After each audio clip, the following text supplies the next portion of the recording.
Улс аймгийн улаан гомсомын уяач цээлэ сүрэнгийн мөрөө өчрийн хурдан хээр алдан соёлон улаан сумын наадамд одоо тав дурдалчаа давхар уягаар аймгийн баяр наадамд одоо цусны гөтөлтөөр түрүү магнат дурдлаа.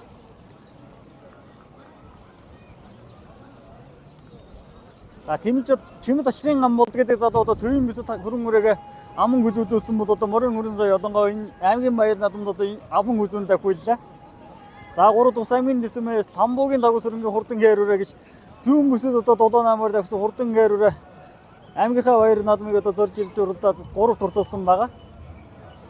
Энэ бол одоо Улс аймгийн дэсм аймгийн алдар Жүжаагийн Ямсрын одоо сартын төлийн төлгсөн бахад хурдан хээр соёлон өнөөдөр 3 турталсан. За 4-д бол одоо Улс аймгийн дэсм одоо аймгийн алдарт байж амар төрийн унган одоо төрийн багийн захирал Баясагийн мэмжирлийн азарган завдар соёлон 4 турталсан. Тоглогч чаргалын амар санаа байсан. За хайрын давд бол одоо Улс аймгийн дэсмийн уяач чийлэг доржийн жигжтэй хурдан мар соёлон аймгийн баяр улаан гомсомын наадамд дурдуулж давхар уягаар аймгийн баяр наадамд тав турдлаа.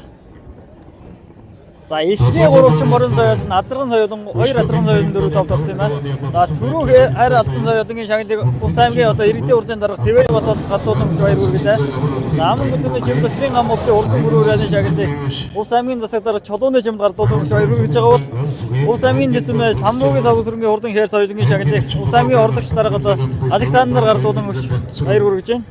За хөдөөжихөн газрын дарга Синдэ 4 турласан төрийн махны захирал Баясангийн мэмжирлийн хурдан цавдар азарган соёлонгийн шагналыг бардуулсан гэж баяр хүргэлээ. За 5 дурласан одоо Сийлэг доржийн хурдан мөрөөрийн шагналыг бол одоо за энэ залууг одоо хараахан танихгүй учраас одоо хэлэх боломжгүй байгаа юм байна. За ингээд 5 дурласан хурдан мөрөөрийн шагналыг одоо хурдан мөрний салбар хүмүүсийн гишүүдэд одоо гардуулсан гэж баяр хүргэж явах шиг байна. Аймгийнхаа наадам 4 таваад байгаа. За ингээд эхний 5 дурласан 5 соёлонгийн шагналыг бол одоо Улс аймгийн өндөрлөгөөр гардуулсан гэж баяр хүргэлээ.